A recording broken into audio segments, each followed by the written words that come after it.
Good morning, everyone. Welcome to Fuel for Success. Back here in Studio 11 in Hastings, Minnesota. It's good to see everybody here. This is episode number 101, which is a cool number because it's a palindromic prime. The next one after 11. So it's almost as cool as 11. I'm into numbers. You know that. I'm a math nerd. It's good to see you, my friend. How are things in Tampa, Florida? So beautiful that I literally was seconds away from doing the show out by the pool because that's how literally nice it is today. I mean, it's Uh, it's like this week is the best week to visit Florida.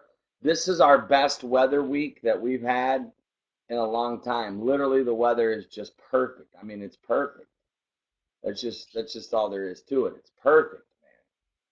You know. it's I think we have different definitions of perfect because it's not probably as perfect as it is here because it's 60 degrees and sunny, which is absolutely perfect. The paper birch right outside my office window is beginning to bloom. They're not really flowers, but they have those little hangy down things. So pretty awesome. Great day to be alive, just like every day. And man, it's good to be home. I'll bet it does feel good. Does it feel good to be back in your normal studio, man? It is. I did miss my desktop computer with all the screen real estate and everything, and I definitely need I need a new laptop, man. My one is about to. It, I almost wasn't able to get it to boot yesterday, and we'll get it done though. Take care of it. Got to make sure we can do these shows when we're on the road. Yes, totally. So how's your coffee today? What is the best coffee you've ever had in your life, man? Best coffee I've ever had in my life. That's a really good question. I think that, generally speaking, I just love coffee. But generally speaking, you know what I really, really like is when I go into a Starbucks at like 2 in the afternoon and I say, "Hey, could I get like a grande blonde roast?" And they're like, "Oh, well, we're only brewing Pike, but we could do a pour over." And I go, that would be amazing if you could do a pour over blonde roast for me. And they do the veranda blend or whatever on a pour over, and it's so like fresh, and that light roast has that sort of clean flavor. They do it right. So you actually like it when they're out. You're hoping Yeah. for that, you're saying. Well, it depends on Well, if I'm in a hurry. good to see our boy Serge, man. Serge, good to see you, friend. How's things up in Canada, man? Great big thank you to Britain too, Mike, and for blessing yesterday for the 100th episode. Did something nice for both of us. Yes. Gracias, very kind. I'm humbled by it. So, dude, I'll bet it feels good to be home, man. What? Tell me your feelings right now. Well, I also want to say thank you, Britain. We definitely had a couple of Starbucks on Britain yesterday. Thank you so much. It was a huge blessing. Um, I've got a pile of work to do, massive amounts of work. I can't even describe the amount of work I have to get done, and I really want to go fishing. So I'm sort of torn. I'm probably going to have to do the work first. Put your hat on backwards. That's number one, because I have a feeling today's a hat on backwards day. It is. Uh, I would go fishing as soon as our two shows are over. I would just go fish and just do it. And then, since you're already behind, go ahead and fish, enjoy yourself a little bit, and then come in and just hammer it like a Tasmanian devil, man. Mike, I you want I to know what complete. one of my favorite cartoons ever was? Roadrunner. But I started feeling claustrophobic when I would watch it because I could feel the frustration. You know what I mean? Could you ever just feel the frustration on Roadrunner? Like he never could catch him. You know, Okay. it was just, uh, yeah. So you're telling me that on the Wile E. Coyote commercial cartoons, you were rooting for the coyote. I was rooting for the Coyote because I appreciated the fact that through all the frustration, that was like, what did that do to our psyche as kids? Giving us a cartoon where the Roadrunner never got caught, even when it looked like he was going to get caught. This poor wolf was like the epitome of failure and discouragement and just, you know, you ever just your heart ever go out to No, him? mine All right, what's never did. But now that you mention it, I'm like, the dude was tenacious. You got to hand it to him. in fact, we should cover that on our entrepreneurship show. We should do a show called How Watching Roadrunner Made Me a Better Businessman. You know, there might be some lessons there. I might have to pull out some old Roadrunner episodes. I'm sure they got some on YouTube. You know, Yeah. I think it corrupted my understanding of the laws of physics, I think is what it did to me.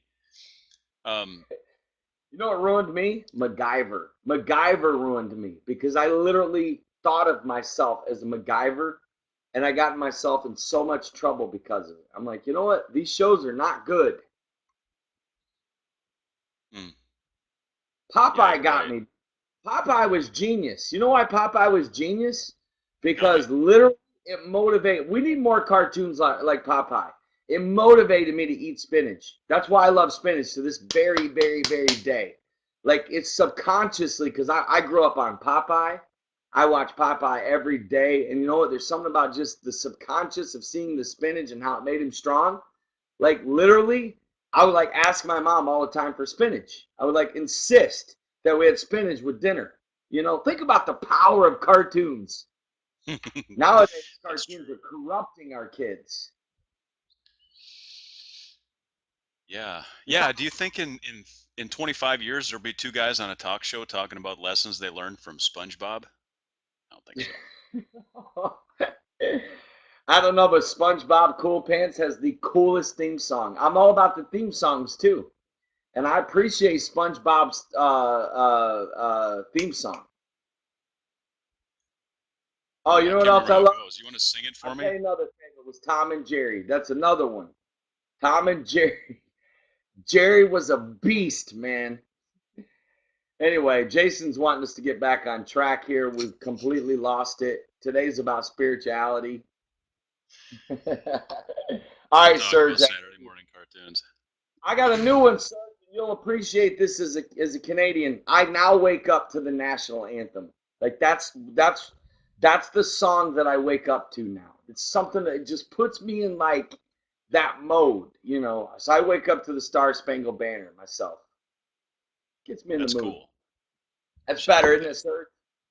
I should listen to that every day. We should. I really believe in that. Yeah. Hey, so today is Wednesday, 8 minutes in, and of course, like every Wednesday, we talk about spirituality and spirituality being such a massive part of everyone's life and on all of our individual roads to success. You know, we need to have a strong spiritual life, a good connection to God. And so we've got some questions lined up. And of course, as always, I would encourage our live viewers to go ahead and ask questions. You can type them in the box over there or click on the little question deal down below. That's if you're on a laptop. It may be a little different on a phone. If you can't do that, you can always text or email your questions in. And I'm just going to give you my text number here in a second once I pull it up. Um, if you have a question and you want to text it in and you're having trouble chatting it in on the app here, you know, I just found out this app doesn't work on Android yet, so I'm gonna get Recast. after Spreecast. Well, that ought to teach all you Android people that you have the wrong phone. Hey, did you see that the new Galaxy S5 has a heart rate monitor built right into the back of it? You just touch your finger to it and it gives you your heart rate. Wow, I probably would not be good for me to have that phone because you know what I'm saying. Shout out to Apple, Mike. They gave me a brand new iPhone yesterday, brand new, Wow. free. So shout out to that. Good to see Joe Giletti. Joe Giletti, thanks for driving to Philly, man. We'll have a Mission 25 chat fest here soon, maybe on the Soul Winner show. But thanks for driving out to Philly. We had a good time. All right, Mike, let's dive Absolutely. into some of our questions. Let's at least spend 20 minutes of our show doing some coaching and motivating and empowering and, let's see what we can do for people, my friend. Sounds good. So that number right up there, if you can't chat in or type in the chat and you want to text in a number, you can text it to that number and we'll get it straight away. So, That's class. first question I have: how do we know God's will for our life? Just a little question. Start us out. Well, that's the $1 million question right there. Everybody wants to know, how do I know what God's will is? Now, if you follow any of my teachings through the years, if you follow what I teach about anything, whether it's relationships, whether it's spirituality, whether it's health, there's a very common message that you will hear. And that is, I believe in the philosophy of keep it simple. In my opinion, Mike, too many people are locked up with fear and worry and anxiety about God's will. And what I mean by that is this. Here's what I have learned about how to find God's will. You ready for this? You don't find it. There's no such thing as finding God's will. Okay, let me teach you about God. God is going to lead you to his will. Your job is to every day submit yourself to God. Now, I'm going to give you a word here today. When I was in Bible college, I had a fear of missing God's will. You ready for this? When I was in Bible college, I had 17 full-time offers to go work for pastors full-time. 17. 17 offers. Are you listening? Full-time. Now I'm talking some extremely powerful men, some extremely persuasive men, men that literally told me, Mike, that if I didn't come to their church, I would miss God's will and I would shipwreck. Literally, like that's the kind of pressure that came on me. And I remember it drove me to a place of depression. I was fearful. I was afraid I was going to miss it. Where do I go? Every opportunity seemed perfect. And literally, Mike, let me tell you something. 17 full-time offers. Some of the greatest men in Pentecost that if I named them right now, most of you would know them. I was praying in the chapel late at night one night, and I was in agony. I was in agony. I made myself sick over this decision. And the Lord said to me, son, you have one thing to focus on. If you will submit to me every day, you ready for this? You will never be out of my will. Now I want you to hear me. I want you to hear what I'm about to say, because this is a huge topic in our lives, Mike. A lot of people are confused when it comes to God's will. So God said, if you'll submit to me every day, you will never be out of God's will. So what I did is I changed my focus and I decided to do three things. At that young age, I made a decision that night. One, I was never going to worry about missing God's will again. Two, I was going to submit myself every day to God. So you know what I would do? I would wake up and I would literally get on my knees. And on my knees, I would say, okay, God, I submit myself to you today. You're ordering my steps. You're leading me. Bible said, seek ye first the kingdom of God and his righteousness, and all these things will be added unto you. So God, I put you first today. I submit to your will. And here's what I've learned. There is such a thing as being in the daily will of God, meaning like your everyday life. For example, I was in Philadelphia this weekend.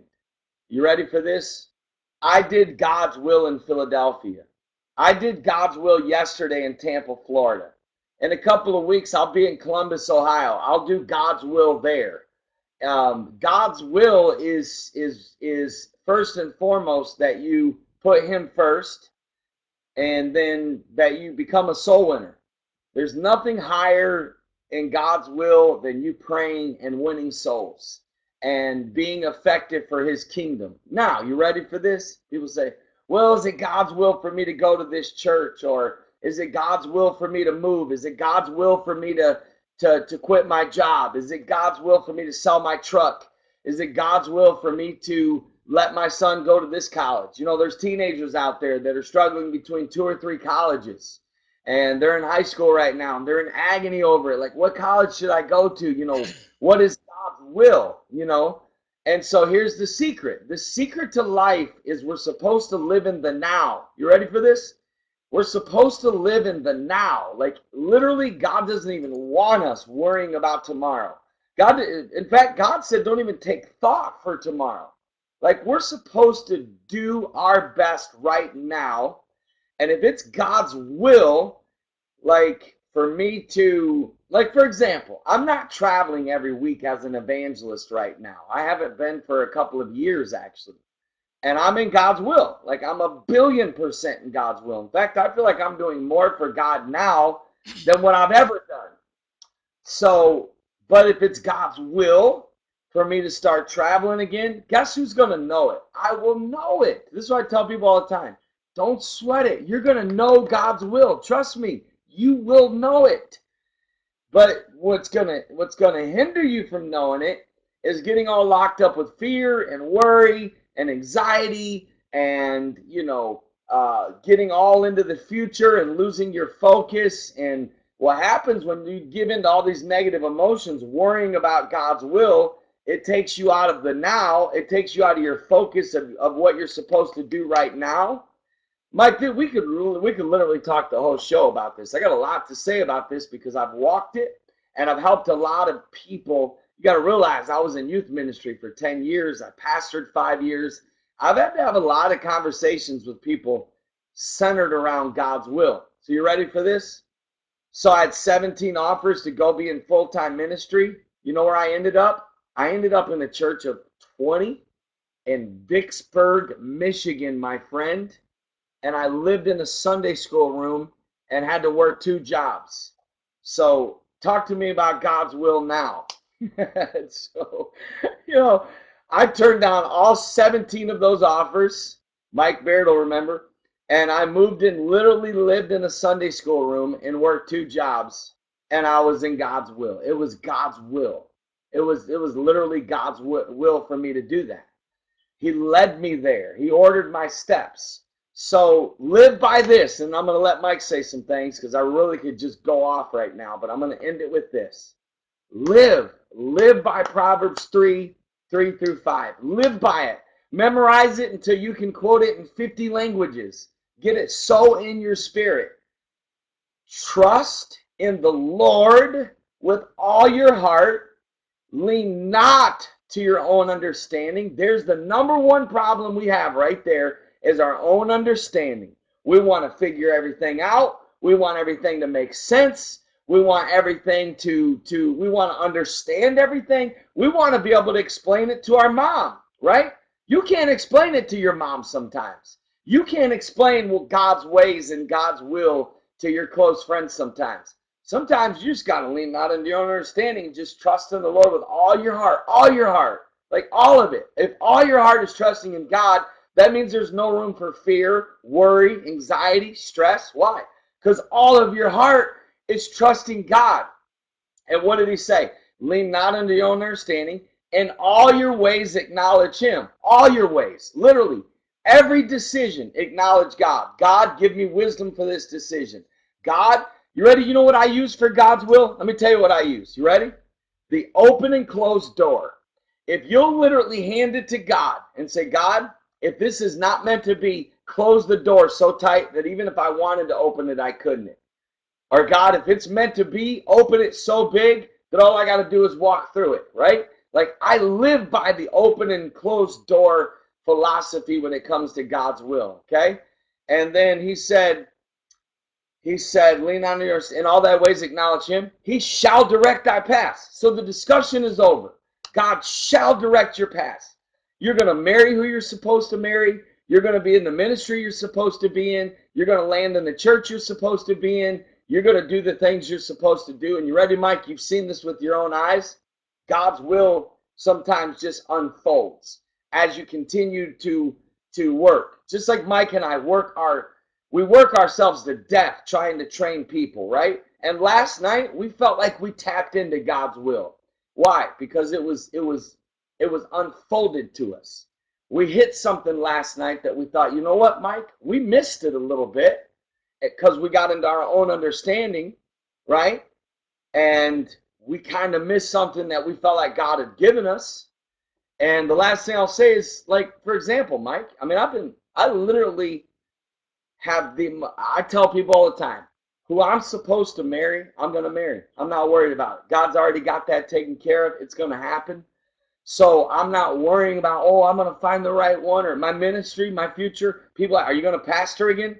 I don't know. You know what? It's up to Jesus. If I pastor again, you know what? I'm going to pastor the second that God wants me to pastor. So until then, you know what I'm going to do? I'm going to do Fuel for Success, Mission 25. I'm going to do what I can now.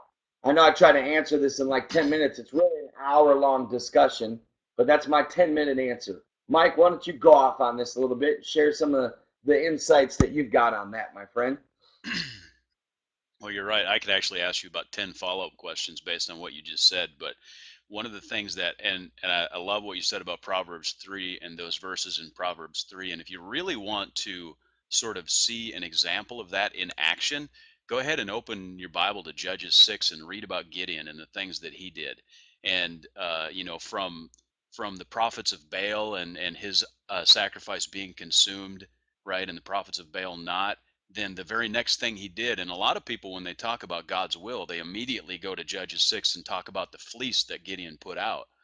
But expand your understanding of that entire scenario, because that was immediately after the that he sort of confronted the prophets of Baal, and all of those things happen in Judges 6. And it wasn't just this one instance that was isolated. He sort of walked out Proverbs 3 in his life, because and all the things that he did from that, from the fire consuming his sacrifice to throwing out the fleece twice, right? And God answered it both ways. Remember, he flipped it. He said, make the fleece dry and the ground wet, and the fleece wet and the ground dry, just to sort of make sure. And a lot of times I'll hear people talk about that when they talk about God's will. But the other things that that Gideon did, he didn't put out a fleece, right? He just followed after God's will. And then when he took his entire army, and it was wheedled down to 300 people, and then he followed God's advice into to defeating the Midianites. So just read that whole chapter, or that whole account. I think it's actually from 6 into Judges 7. I don't remember exactly, but that's like a biblical example of a man of God walking out Proverbs 3, acknowledging God in everything, seeking his counsel. And so that's what I would say. I've got examples in my own life, but the Bible speaks the truest word. You know what I'm saying? Mike, that's powerful. And you know something? Very few people have really had a breakthrough where they really trust God, where they just trust that, God's going to open doors. God is going to show you. God is going to lead you. God is going to give you the wisdom. God is going to give you the answer. And that's what I'm talking about, living in the now. Like, do what you can now. I've learned, Mike, that it's what the Bible says. When you're faithful over a few, you'll be made ruler over much. So sometimes God's greater will isn't going to be revealed until you do the very next step. Like, we want some big magical mystical thing to happen, but we do the natural, God does the super. Sometimes it's literally an issue of you making an effort or you doing what you can now where you're at. Let's say you're not in the church that God wants you to be in. Well, until that door is closed, give it 100%. If I've just seen, listen, I've seen God do too much, man. I've watched God supernaturally move. Bro, I mean, literally, I could give so many examples of decisions that I made to do something and God blocked it. God literally shut the door. And when that happens, man, you just got to throw your hands up and say, okay, I trust God. I trust that God knows what he's doing. It doesn't make sense to me. I don't understand this, but I don't have to understand it. You don't have to understand to trust. You just trust. You just trust. You know what I Right. mean? You don't have to understand it. You don't have to explain it. It don't have to make a lick of sense. You just trust.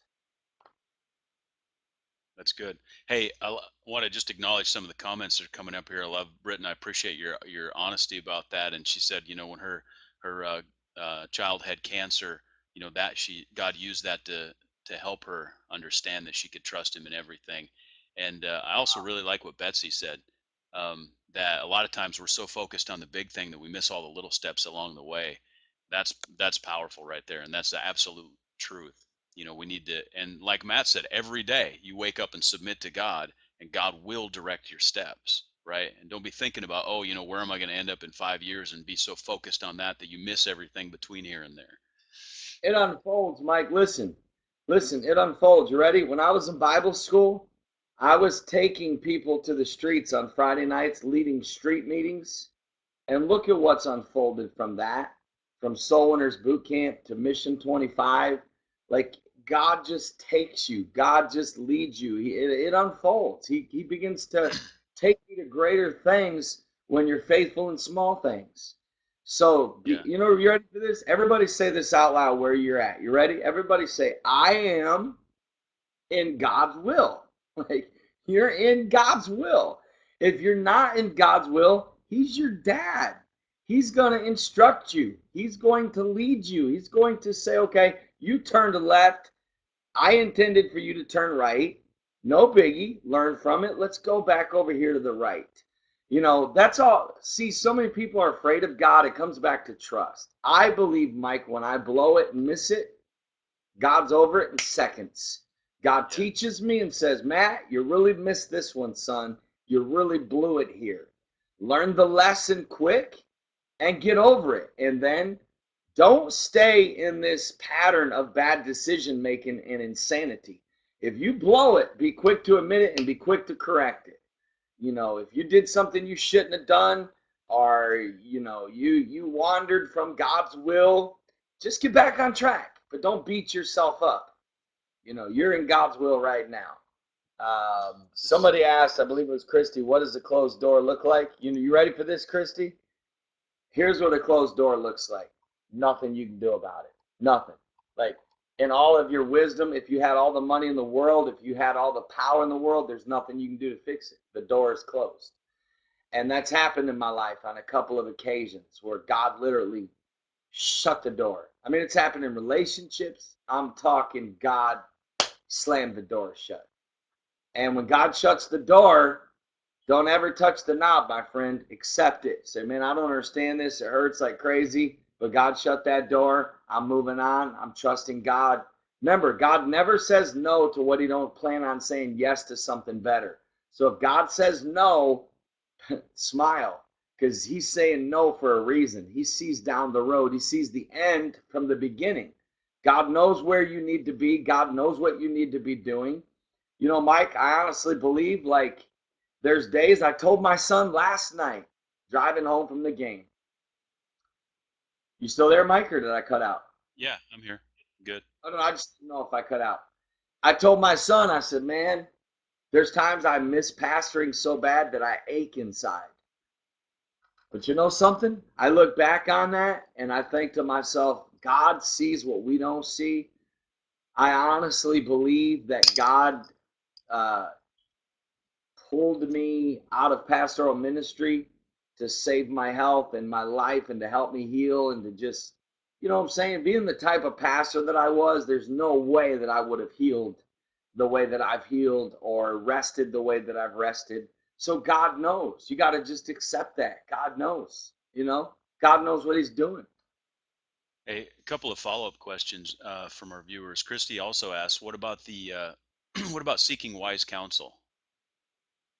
That's part of God's will. That's part of finding it out. Like, if you are in a situation where you're clouded about something, the Bible says, in the multitude of counselors, there's safety.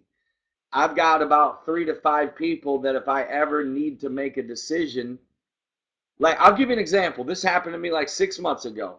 I texted 5 people that I trust, and I said, I want you to pray about something. And I shared them what it was or whatever, or maybe I think it was, my pastor and a mentor, and I said, whatever you say is what I'm going to accept as God's will, because I couldn't. 99% of the time, I know God's will. I can pick up on it. I know it. Nobody's going to know God's will for your life better than you are, and you've got to be confident in that. But having said that, there is wisdom in going to your counselors, your pastor, your mentors, your spiritual advisors. Every one of you right now need to have a list of 3 to 5 people that you trust with your life, that when you go to make a decision, or you're clouded about God's will, you're not understanding it, you throw it to them, and usually God will speak through them, and you'll get a clear direction of what God's will is in that. You know what I'm saying? What's your take on that, Mike? Totally agree with that. And I think that there's a balance between like running to your pastor for every decision and understanding God's will for your own life. And I think it really kind of all comes back to what you said earlier, Matt. It was really submit yourself to God daily, and He will direct your steps. And there's absolutely nothing wrong with seeking wise counsel. Make sure that it's wise counsel. And typically, like your peer group isn't necessarily the wisest counsel. You want to go to your pastor, you want to go to an elder, somebody who's got experience, somebody who has some credibility. Yeah, you're a 1,000,000,000% right. A lot of good. In fact, Mike, next Wednesday, we're going to go back into this subject of God's will, because I still feel there's more that both of us can cover, more experiences to share. And there's a lot of questions coming in over there, and there's a lot of comments. But we're out of time today, my friends. Christy or Sherry, I'll start the show off with your question, because I've lived that, the disappointment of a closed door. I have lived that. It is crushing. It's devastating. There's times you just lay and you stare at the ceiling because you don't understand. But believe you me, God knows what He's doing in your life. Okay. I love you guys, my friends. It was a great show today, Mike. I'll see you in 30 minutes. We got our Soul Winner show coming up in 30 minutes. So feel free to join us. You'll see the link out there. And if you're subscribed to Spreecast, you'll get an email with the link. If you're not subscribed to Spreecast, make sure you subscribe. That way you always get an email anytime we upload the link for our show. And then we'll see you tomorrow morning at 9 a.m. for our business and entrepreneurship show. Thank you for your time. To all the live viewers, those that listen on the archives, thank you as well. Go to fuelforsuccess.tv, go to iTunes or YouTube, and you can watch any of our previous episodes of Fuel for Success. God bless you, my friends.